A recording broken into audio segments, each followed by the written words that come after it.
Hi hello friends, welcome back to MRL study studio ಚಾನಲ್ಗೆ ತಮಗೆಲ್ಲರಿಗೂ ಸ್ವಾಗತಿಸುತ್ತಾ ಇವತ್ತಿನ ತರಗತಿಯಲ್ಲಿ ನಾನು ಪಂದ್ಯಾಟಗಳು ಯಾವ ರೀತಿ ಅಂದರೆ ಯಾವ ಮಾದರಿಯಲ್ಲಿ ಆಡಿಸ್ತೀವಿ ಅಂಥೇಳಿ ಅದರಲ್ಲಿ ಬರ್ತವೆ. ನಾಕೌಟು, ಲೀಗ್ ಕಮ್ ನಾಕೌಟು ಈ ರೀತಿಯೆಲ್ಲ ಬರ್ತವೆ. ಮುಖ್ಯವಾಗಿ ನಾವು ನಾಕೌಟ್ನಲ್ಲಿ ಅಥವಾ ಎಲಿಮಿನೇಷನ್ನಲ್ಲಿ ಮುಖ್ಯವಾಗಿ ನಾಲ್ಕು ಪ್ರಕಾರಗಳನ್ನು ನೋಡ್ತೀವಿ. ಮೊದಲನೇ ಪ್ರಕಾರ ಸಿಂಗಲ್ ನಾಕೌಟು, ಆಮೇಲೆ ಡಬಲ್ ನಾಕೌಟು, ಸಾಂತ್ವನ ಪರ, ಬಗ್ನಲ್, ಈ ರೀತಿ 4 ಪ್ರಕಾರಗಳನ್ನು ನಾವು ನೋಡ್ತೀವಿ. ಅದರಲ್ಲಿ ನನಗೆ ಸಿಂಗಲ್ ನಾಕೌಟ್ ಬಗ್ಗೆ ಹಿಂದಿನ ತರಗತಿಯಲ್ಲಿ ಮಾಡಿದ್ದೀನಿ. ಇವಾಗ ಡಬಲ್ ನಾಕೌಟ್ ಬಗ್ಗೆ ಇವತ್ತಿನ ತರಗತಿಯಲ್ಲಿ ತಿಳ್ಕೊಳ್ಳೋಣ. ಈ ಒಂದು ಟಾಪಿಕ್ಕು ದೈಹಿಕ ಶಿಕ್ಷಣ ಶಿಕ್ಷಕರಿಗೆ ಅತಿ ಮುಖ್ಯವಾದಂಥ ಟಾಪಿಕ್ ಅಂತ ನಾವು ಹೇಳ್ಬೋದು. ಏಕೆಂದರೆ ನಾವು ಪ್ರತಿಯೊಂದು ಗೇಮ್ಸ್ ಆಡಿಸ್ಬೇಕಾದ್ರೆ ಈ ಒಂದು ಮಾಡಬೇಕಂದ್ರೆ ಈ ಒಂದು ಸೂತ್ರಗಳನ್ನು ಬಳಸ್ಕೊಂಡು ಈ ಒಂದು ಮಾದರಿಯಲ್ಲಿ ಏನು ಮಾಡಬೇಕಾಗುತ್ತೆ, ಗೇಮ್ಸ್ಗಳನ್ನು ಆಡಿಸ್ಬೇಕಾಗುತ್ತೆ. ಅದೇ ರೀತಿ ಪ್ರಾಕ್ಟಿಕಲ್ಗೂ ಯೂಸ್ ಆಗುತ್ತೆ ಇದು, ಹಾಗೆ ಥಿಯರಿಗೂ ಕೂಡ ನಮ್ಮ CETಯಲ್ಲೂ ಕೂಡ ಕೇಳ್ತಾರೆ. ಹಾಗಾಗಿ ಯಾರೆಲ್ಲ ದೈಹಿಕ ಶಿಕ್ಷಣ ಶಿಕ್ಷಕರ ಒಂದು ನೇಮಕಾತಿಗೆ ಪೂರ್ವ ಸಿದ್ಧತೆಯನ್ನು ಮಾಡ್ಕೊಳ್ತಿದ್ರು ಅವರು ಈ ಒಂದು ತರಗತಿಗಳನ್ನು ವೀಕ್ಷಿಸಿ ಅಂತ ಹೇಳ್ತಾ ಇವತ್ತಿನ ತರಗತಿಯನ್ನು ಪ್ರಾರಂಭಿಸೋಣ.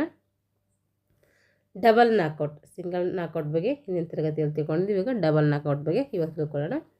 ಭಾಗವಹಿಸುತ್ತಿರುವ ಪ್ರತಿ ತಂಡ 2 ಬಾರಿ ಸೋತಲ್ಲಿ, ಯಾವುದೇ ಒಂದು ಟೂರ್ನಮೆಂಟಲ್ಲಿ ಒಂದು ತಂಡ ಭಾಗವಹಿಸ್ತಿದೆ ಅಂದರೆ ಅದು 2 ಬಾರಿ ಸೋತಲ್ಲಿ ಏನು ಮಾಡ್ತೈತೆ, ಟೂರ್ನಮೆಂಟಿಂದ ನಿರ್ಗಮಿಸುತ್ತದೆ.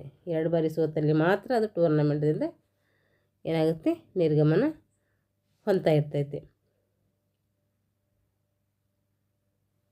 ಮೊದಲು ಸಿಂಗಲ್ ನಾಕೌಟ್ನಂತೆ ಪಂದ್ಯಗಳನ್ನು ಆಡಿಸಿ. ಮೊದಲು ಏನು ಮಾಡಬೇಕು, ಸಿಂಗಲ್ ನಾಕೌಟ್ನ ರೀತಿಯಲ್ಲಿಯೇ ಪಂದ್ಯಗಳನ್ನು ಆಡಿಸಿ ನಂತರ ಮೂಲ ತಳುಕಿನಲ್ಲಿ ಗೆದ್ದಂತಹ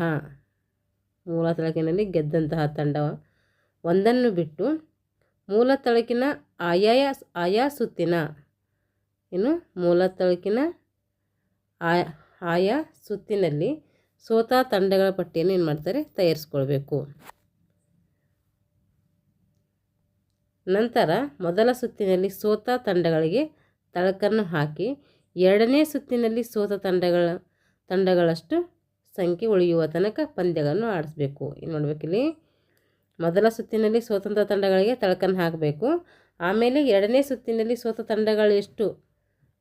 ತಂಡಗಳಷ್ಟು ಸಂಖ್ಯೆ ಏನು ಮಾಡಬೇಕಂದ್ರೆ ಉಳಿಯುವ ತನಕ ಪಂದ್ಯಗಳನ್ನು ಆಡಿಸ್ತಾ ಹೋಗಬೇಕು.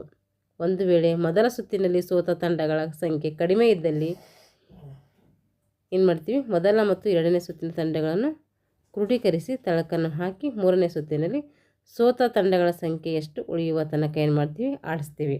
ನಂತರ ಅವೆರಡಕ್ಕೂ ತಳಕ ಹಾಕಿ ಹೀಗೆ ಆಡಿಸುತ್ತಾ ಹೋಗಿ ಕೊನೆಯಲ್ಲಿ ಏನು ಮಾಡ್ತೀವಿ, ಮೂಲ ಸುತ್ತಿನ ತಳಕಿನಲ್ಲಿ ಗೆದ್ದ ತಂಡದ ಜೊತೆ ಏನು ಮಾಡ್ತೀವಿ, ಆಟವನ್ನು ಆಡಿಸ್ತೀವಿ. ಒಂದು ವೇಳೆ ಮೂಲ ತಳಕಿನಲ್ಲಿ ಗೆದ್ದ ತಂಡ ಇಲ್ಲಿ ಸೋತಲ್ಲಿ ಆಗ ಅವರು ಏನು ಮಾಡ್ತಾರೆ, ಒಂದು ಬಾರಿ ಸೋತಂತೆ ಆಗ್ತೈತೆ. ಆದ ಕಾರಣ ಆ ಸಂದರ್ಭದಲ್ಲಿ ಎರಡೂ ತಂಡಗಳಿಗೆ ಮತ್ತೊಂದು ಪಂದ್ಯ ಆಡಿಸಿ ಮೊದಲ ಸ್ಥಾನ ಅಂತೆ ಏನು ಮಾಡಬೇಕು, ಮೊದಲ ಸ್ಥಾನ ಯಾರಿಗೆ ಬರ್ತದೆ ಅಂಥೇಳಿ ನಿರ್ಧರಿಸಬೇಕು.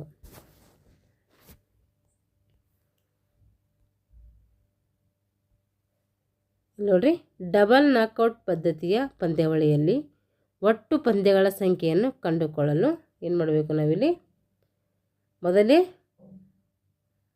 ಮೊದಲ ಬಾರಿ ಗೆದ್ದರೆ ಒಂದು ವೇಳೆ ಎರಡನೇ ಹಂತದ ತಳಕಿನಲ್ಲಿ ಮೊದಲ ಬಾರಿ ಸೋತರೆ ಇನ್ನೊಂದು ಪಂದ್ಯ ಆಡಬೇಕಾಗಿರುವುದರಿಂದ ಆಗ ನಾವೇನು ಮಾಡಬೇಕು, 2-1 ಸೂತ್ರವನ್ನು ಬಳಸಬೇಕು.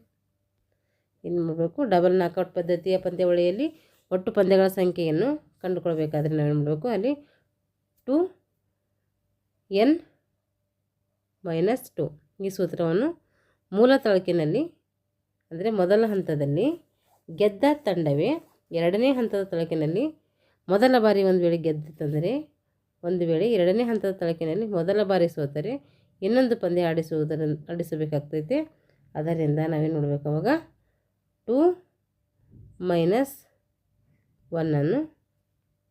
ಹಾಕ್ಕೊಂಡು ನೋಡಬೇಕು, ಆಟವನ್ನು ಆಡಿಸ್ಬೇಕಾಗ್ತೈತಿ ಡಬಲ್ ನಾಕೌಟಲ್ಲಿ. ಉದಾಹರಣೆ ನೋಡ್ರಿ, 18 ತಂಡಗಳು ಭಾಗವಹಿಸಿದಲ್ಲಿ, ಒಂದು ಟೂರ್ನಮೆಂಟಲ್ಲಿ 18 ತಂಡಗಳು ಭಾಗವಹಿಸಿದೆವು ಅಂದರೆ ಅಲ್ಲೇನು ಮಾಡಬೇಕಂದ್ರೆ 2 ಅನುಪಾತ 2n-2 ಆದರೆ 2 ಇಂಟು ನೋಡ್ರಿ 2 ಕಾಮನಾಗಿ ಹಾಕ್ಬೇಕು. ಹಾಗೆ n ಇದ್ದಲ್ಲಿ ಎಷ್ಟು ಸಂಖ್ಯೆ ಅದನ್ನು ಅಷ್ಟು ಸಂಖ್ಯೆ ಹಾಕಬೇಕು. ಇಲ್ಲಿ 18 ಇದೆ 18 ಹಾಕಬೇಕು, 20 ಇದ್ರೆ 20, 5 ಇದ್ರೆ 5, 10 ಇದ್ರೆ 10, ಈ ರೀತಿ ಯಾವ್ದು ಇರ್ತದೆ ಅದು ಹಾಕೋಬೇಕು. ಆಮೇಲೆ ಏನು ಮಾಡಬೇಕು, -2 ಮಾಡ್ಕೋಬೇಕು. 18 2ಕ್ಕೆ ಏನು ಮಾಡಬೇಕು, ಗುಣಾಕಾರ ಮಾಡಬೇಕು. ಗುಣಾಕಾರ ಮಾಡಿ ಅದರಲ್ಲಿ -2 ಮಾಡ್ಕೋಬೇಕು. ಅವಾಗ ಎಷ್ಟಾಗ್ತೈತೆ 24, ಇದು 34 ಆಗ್ತೈತಿ. ಹಾಗಾದರೆ 34 ಪಂದ್ಯಾವಳಿಗಳು ನಡೀತವೆ ಅಂತ ಅರ್ಥ. 2n-1 ಆದರೆ ಇಲ್ಲಿ ನೋಡಿರಿ 2 ಕಾಮನ್, ಇದು 2 ಕಾಮನ್ ಇಟ್ಕೋಬೇಕು. ಹಾಗೆ ಆಮೇಲೆ ಇಂಟು ಹಾಕ್ಕೊಂಡು ಆಮೇಲೆ ಎಷ್ಟು ಸಂಖ್ಯೆ ಇದೆ, ಇದು 18 ಗ್ರೂಪ್ಗಳಿದ್ದಾವೆ, 18 ಹಾಕೋಬೇಕು. ಇಲ್ಲಿ ನೋಡಬೇಕು ನಾವು ಇಂಟು ಮಾಡ್ಕೋಬೇಕು. 18 2 36, ಅದರಲ್ಲಿ -1 ಮಾಡ್ಕೋಬೇಕು, 35 ಆಗ್ತೈತಿ. ಈ ರೀತಿ ಪಂದ್ಯಗಳನ್ನು ಮಾಡ್ತೇವೆ, ನಡೀತೈತೆ. ಇಲ್ಲಿ ನಾವು 2 ಮೈನಸ್ ಮಾಡಬೇಕಾಗ್ತೈತೆ. ಇಲ್ಲಿ 2 ಮೈನಸ್ ಮಾಡ್ತೀವಿ ನೋಡ್ರಿ. ಇಲ್ಲಿ ಏನು ಮಾಡ್ತೀವಿ, 2 ಮೈನಸ್ ಮಾಡ್ತೀವಿ, ಇಲ್ಲಿ 1 ಮೈನಸ್ ಮಾಡ್ತೀವಿ. ಹಾಗಾಗಿ ಇಲ್ಲಿ 34 ಬರ್ತೈತಿ, ಇಲ್ಲಿ 35 ಬರ್ತೈತಿ. ಈಗ ಸಾಂತ್ವನ ಪರ ಪಂದ್ಯಾವಳಿ, ಡಬಲ್ ನಾಕೌಟ್ ಬಿ ಆಯಿತು. ಇವಾಗ ಸಾಂತ್ವನ ಪರ ಪಂದ್ಯಾವಳಿ ಅಥವಾ ಕಾನ್ಸುಲೇಷನ್ ಟೈಪ್ ಅಂಥೇಳಿ ಕರಿತೀವಿ. ಇದು ನೋಡಿ ಹೆಂಗಿರ್ತೈತೆ. ಸಿಂಗಲ್ ನಾಕೌಟ್ನಲ್ಲಿ ಸೋತಂತಹ ತಂಡಗಳಿಗೆ ಮತ್ತೊಮ್ಮೆ ಪಂದ್ಯವನ್ನು ಆಡಲು ಅವಕಾಶ ನೀಡುವಂಥ ದೃಷ್ಟಿಯಿಂದ ಸಾಂತ್ವನ ಪರ ಪಂದ್ಯಾವಳಿಗಳನ್ನು ಏನು ಮಾಡ್ತಾರೆ, ನಡೆಸ್ತಾರೆ. ಏನು, ಸಿಂಗಲ್ ನಾಕೌಟ್ನಲ್ಲಿ ಸ್ವತಂತ್ರ ತಂಡಗಳಿಗೆ ಮತ್ತೊಮ್ಮೆ ಗೇಮ್ಸ್ ಆಡಿಸ್ಬೇಕು, ಮತ್ತೊಮ್ಮೆ ಅವಕಾಶ ಕೊಡಬೇಕು ಅನ್ನುವ ದೃಷ್ಟಿಯಿಂದ ಏನು ಮಾಡ್ತಾರಂತೆ, ಸಾಂತ್ವನ ಪರ ಪಂದ್ಯಾವಳಿಗಳು ನಡೆಸ್ತಾರಂತೆ. ಇದರಲ್ಲಿ ಮುಖ್ಯವಾಗಿ 2 ಪ್ರಕಾರ. 1ನೇ ಪ್ರಕಾರದ ಸಾಂತ್ವನ ಪಂದ್ಯಗಳು ಹಾಗೆ 2ನೇ ಪ್ರಕಾರದ ಸಾಂತ್ವನ ಪಂದ್ಯಗಳು. ಇವಾಗ 1ನೇ ಪ್ರಕಾರದ ಸಾಂತ್ವನ ಪಂದ್ಯಾವಳಿಗಳು ಹೆಂಗಿರ್ತವೆ ಅಂತೇಳಿ ನೋಡ್ರಿ. ಇಲ್ಲಿ ಸಿಂಗಲ್ ನಾಕೌಟ್ ಪಂದ್ಯಗಳನ್ನು ಆಡಿಸಿ ಏನು ಮಾಡ್ತಾರೆ, ಇಲ್ಲಿ ಸಿಂಗಲ್ ನಾಕೌಟ್ ರೀತಿಯಲ್ಲಿ ಪಂದ್ಯಗಳನ್ನು ಆಡಿಸ್ತಾರೆ. ಮೊದಲನೇ ಸುತ್ತಿನಲ್ಲಿ ಸೋತಂತಹ ಎಲ್ಲ ತಂಡಗಳು ಏನು ಮಾಡ್ತಾರೆ, ಮೊದಲ ಸುತ್ತಿನಲ್ಲಿ ಬೈ ಪಡೆದು 2ನೇ ಸುತ್ತಿನಲ್ಲಿ ಏನು ಮಾಡ್ತಾರೆ, ಸೋತಿರುವ ಎಲ್ಲ ತಂಡಗಳಿಗೂ ಅವಕಾಶ ಇಲ್ಲಿ ಕೊಡ್ತಾರೆ.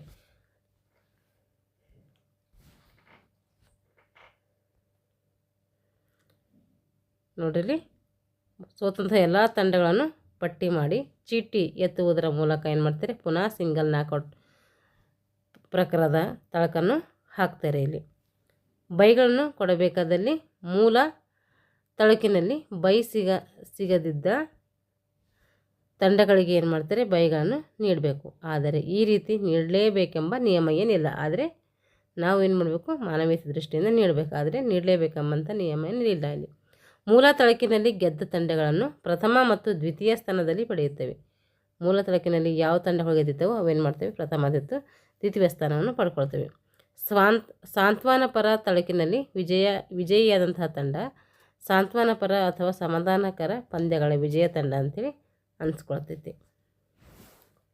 ಈಗ 2ನೇ ಪ್ರಕಾರದ ಸಾಂತ್ವನ ಪರ 2ನೇ ಎ ಪಂದ್ಯಾವಳಿಗಳು ನೋಡ್ರಿ. ಇಲ್ಲಿ ಮೊದಲನೇ ಸಾಂತ್ವನ ಪರದಂತೆ ನಿಯಮಗಳನ್ನು ಪಾಲಿಸುವುದು. ಆದರೆ ಎಲ್ಲ ಸುತ್ತಿನಲ್ಲಿಯೂ ಸೋತಿರುವ ತಂಡಗಳನ್ನು ಆ ಸುತ್ತುಗಳ ಅನುಸಾರ ಏನು ಮಾಡ್ತಾರೆ, ಪಟ್ಟಿ ಮಾಡಿಕೊಂಡು ಡಬಲ್ ನಾಕೌಟ್ನಂತೆ ಏನು ಮಾಡ್ತಾರೆ, ಪಂದ್ಯವನ್ನು ಆಡಿಸ್ತಾರೆ. ಈಗ ಸಾಂತ್ವನ ಪರ 2B.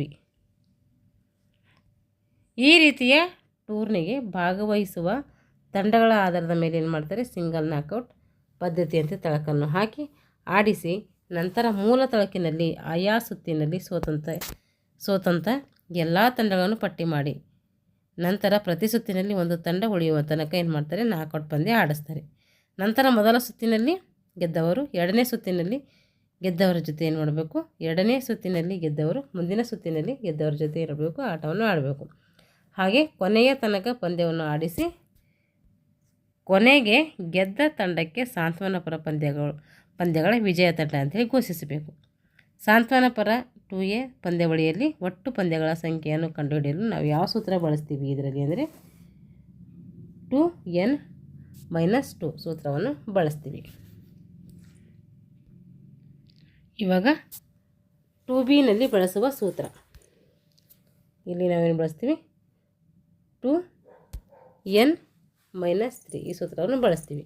ಇಲ್ಲೇನಿದೆ ಉದಾಹರಣೆ ಹೇಳಬೇಕಾದ್ರೆ 9 ತಂಡಗಳು ಭಾಗವಹಿಸಿದರೆ ನೋಡಿರಿ 2n-3 2 ಇಲ್ಲಿ ಕಾಮನ್ ಆಗಿ ಇಟ್ಕೋಬೇಕು. ಹಾಗೆ 2 ಕಾಮನ್ ಆಗಿ n ಇದ್ದಲ್ಲಿ ಎಷ್ಟಿದೆ ತಂಡಗಳು 9 ಇದೆ, ಇಲ್ಲಿ 9 ಹಾಕಬೇಕು. ಅಲ್ಲಿ 10 ಇದ್ದರೆ 10, 10 ಎಷ್ಟಿರ್ತದೆ ಅಷ್ಟು ಹಾಕೋಬೇಕು. ಇವಾಗ ಇದೇ ಮಾಡಬೇಕು, ಬ್ರ್ಯಾಕೆಟ್ನಾಗ ಹಾಕೋಬೇಕು. ಇವಾಗ ಏನು ಮಾಡ್ತಿದ್ದಾರೆ ಇಲ್ಲಿ 9 2 ಎಷ್ಟು 18. 18ರಲ್ಲಿ ನಾವು -3 ಮಾಡಿದ್ರೆ ಏನಾಗ್ತದೆ 13 ಪಂದ್ಯಗಳು ಬರ್ತೈತಿ. ಈ ರೀತಿ ಸಾಂತ್ವನ ಪರ ಒಂದು ಪಂದ್ಯಾಟದಲ್ಲಿ ಗೇಮ್ಸನ್ನು ಆಡಿಸ್ತಾರೆ.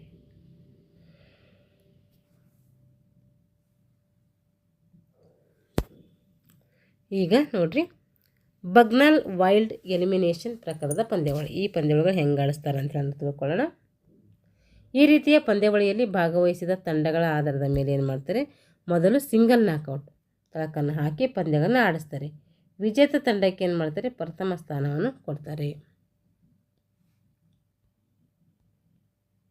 ದ್ವಿತೀಯ ಸ್ಥಾನ ನಿರ್ಧರಿಸಲು ಮೂಲ ತಳಕಿನಲ್ಲಿ ಪ್ರಥಮ ಸ್ಥಾನ ಪಡೆದ ತಂಡದ ಜೊತೆ ಏನು ಮಾಡ್ತಾರೆ, ಸ್ಪರ್ಧಿಸಿ ಸೋತಂತಹ ಎಲ್ಲ ತಂಡಗಳಿಗೂ ತಳಕನ್ನು ಹಾಕ್ತಾರೆ.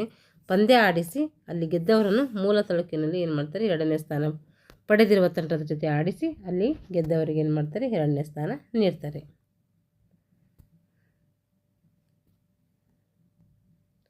ತೃತೀಯ ಸ್ಥಾನ ನಿರ್ಧರಿಸಲು ಮೂಲ ತಳಕಿನಲ್ಲಿ ಏನು ಮಾಡಬೇಕು, ದ್ವಿತೀಯ ಸ್ಥಾನ ಪಡೆದಂತಹ ತಂಡದ ಜೊತೆ ಸ್ಪರ್ಧಿಸಿ ಸೋತ ತಂಡಗಳಿಗೆ ಏನು ಮಾಡ್ತಾರೆ, ತಳಕು ಹಾಕಿ ಸ್ಪರ್ಧೆಯನ್ನು ಏರ್ಪಡಿಸ್ತಾರೆ. ನಂತರ ಅದರಲ್ಲಿ ಗೆದ್ದವರು ಮತ್ತು ದ್ವಿತೀಯ ಸ್ಥಾನಕ್ಕೆ ಅಂತಿಮ ಪಂದ್ಯದ ತನಕ ಹೋರಾಡಿ ಸೋತ ತಂಡದ ಜೊತೆ ಸ್ಪರ್ಧಿಸುವಂತೆ ವ್ಯವಸ್ಥೆ ಮಾಡಿ ಅಲ್ಲಿ ಗೆದ್ದವರಿಗೆ ಏನು ಮಾಡ್ತಾರೆ, ತೃತೀಯ ಸ್ಥಾನವನ್ನು ಕೊಡ್ತಾರೆ. ಇಲ್ಲಿಗೇನಾಯ್ತು ಅಂದರೆ ನಾಕೌಟ್ ಅಥವಾ ಎಲಿಮಿನೇಷನ್ ಪಂದ್ಯಾವಳಿಗಳ 4 ಪ್ರಕಾರಗಳು ಮುಗಿದವು. ಮುಂದಿನ ತರಗತಿಯಲ್ಲಿ ಏನು ಮಾಡೋಣ ಅಂದರೆ ಮುಂದುವರೆದಂತಹ ಲೀಗ್ ಅಥವಾ ರೌಂಡ್ ರಾಬಿನ್ ಪದ್ಧತಿ ಬಗ್ಗೆ ತಿಳಿದುಕೊಳ್ಳೋಣ. ಇದರಲ್ಲಿ ಮತ್ತು ವಿಧಗಳು ಬರ್ತವೆ. ಇಲ್ಲಿ ನಾಕೌಟ್ನಲ್ಲಿ 4 ಪ್ರಕಾರಗಳನ್ನು ನಾವು ಇಲ್ಲಿಗೆ ತಿಳ್ಕೊಂಡಿದ್ದೀವಿ. ಯಾರೆಲ್ಲ ಇನ್ನು ನಮ್ಮ ಚಾನಲ್ ಸಬ್ಸ್ಕ್ರೈಬ್ ಮಾಡ್ಕೊಂಡಿಲ್ಲ, ಚಾನಲ್ ಸಬ್ಸ್ಕ್ರೈಬ್ ಮಾಡಿಕೊಂಡು ವಿಡಿಯೋನ ವಾಚ್ ಮಾಡಿ. ಈ ಒಂದು ಟಾಪಿಕ್ಕು ಸ್ವಲ್ಪ ಮ್ಯಾಥ್ಸ್ ಥರ ಇದೆ. ನೀವು ಒಂದ್ಸರಿ ನೀಟಾಗಿ ನೀವು ಒಂದ್ಸರಿ ಓದ್ಕೊಂಡು ಬನ್ನಿ. ಇವಾಗ ನಿಮಗೆ ಅದು ಓದ್ಕೊಂಡು ಇದು ಕೇಳ್ಕೊಳ್ಳಿ, ಯೂಸ್ ಆಗುತ್ತೆ. ಯಾರು ನಮ್ಮ ಚಾನಲ್ನ ಸಬ್ಸ್ಕ್ರೈಬ್ ಮಾಡ್ಕೊಂಡಿಲ್ಲ, ಚಾನಲ್ನ ಸಬ್ಸ್ಕ್ರೈಬ್ ಮಾಡಿಕೊಂಡು ವಿಡಿಯೋನ ವಾಚ್ ಮಾಡಿ. ಇಷ್ಟ ಆಗಿದರೆ ಲೈಕ್ ಆ್ಯಂಡ್ ಶೇರ್ ಮಾಡಿ ಅಂತ ಹೇಳ್ತಾ ಥ್ಯಾಂಕ್ಸ್ ಫಾರ್ ವಾಚಿಂಗ್ ಆಲ್.